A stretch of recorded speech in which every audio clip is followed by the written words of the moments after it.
You know how people always say that childhood is this perfect golden time in our lives? Well, what if the really important parts are actually the weird, embarrassing, and completely random moments? Today, we're going to dive into how the creators of the YouTube channel Not Your Type took all their chaotic sibling memories and spun them into pure comedy gold. So, my grandfather told me this thing recently. He gets all serious, looks at me, and says, "Son, the best time of our life is our childhood." And it's a really beautiful, sweet sentiment, right? It's exactly the kind of wise thing you expect to hear. And then, literally, a second after saying that, he pooped in his diaper. And that right there just perfectly sums up what childhood is really like. It's this mix of really sweet moments and, well, just total absolute randomness. And speaking of randomness, let me tell you about my brother. My brother and I were always at each other's throats. We'd watch WWE and then immediately try to reenact the moves, mostly because our parents' inheritance just wasn't big enough to have a real fight over.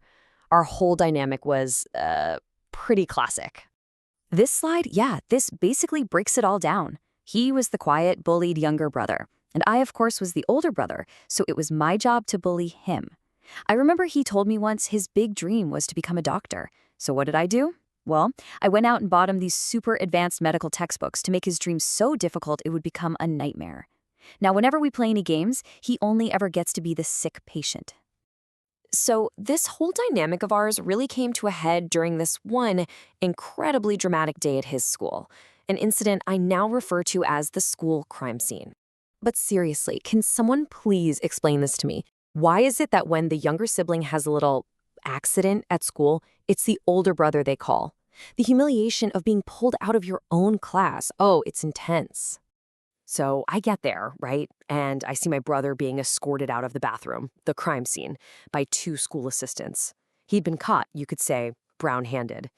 It was the walk of shame to end all walks of shame. And as they're dragging him away, he looks at me with this look of absolute conviction in his eyes and just yells, "I'm being framed." And right then I knew, okay, there's more to this story.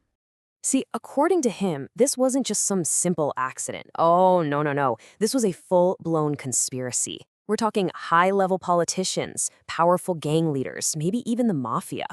But who was the real mastermind behind it all? Who was the kingpin? It was his PT teacher, obviously. But childhood isn't just about sibling rivalries.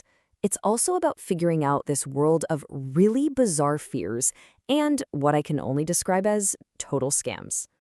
Okay, let's talk about the tooth fairy. I figured out pretty early on that this whole thing is a terrible deal. You give up a valuable tooth, and this so-called fairy leaves you what? A single rupee? Come on, it's a total scam. So naturally, I decided it was time to scale up the operation.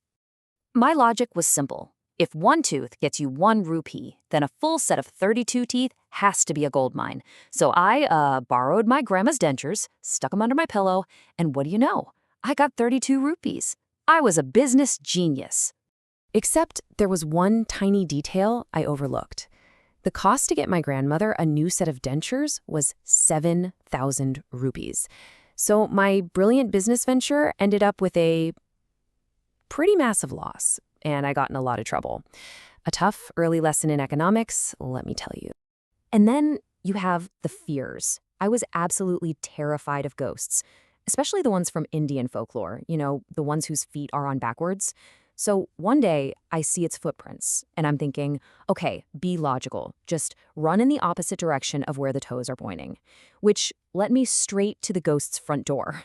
I had completely forgotten its feet were reversed. My genius escape plan was actually more of a direct delivery service. So you've got all this chaos, right? Sibling WWE matches, crime scenes at school, failed financial scams, and really, really bad ghost escape plans. You might be wondering, what on earth do you do with a childhood like that? Well, one day, my brother and I were just sitting around talking about all the completely absurd things that always seem to happen to us. And this idea just sparked. What if we took all this weirdness and actually turned it into something? What if we made a channel about it all? And it all came down to this really simple proposal from my brother.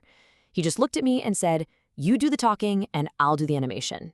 And that was it. That's how Not Your Type was born. Our entire chaotic history just became our creative fuel. And that's really what this is all about, isn't it? We spend so much time trying to forget the embarrassing or weird moments from our past.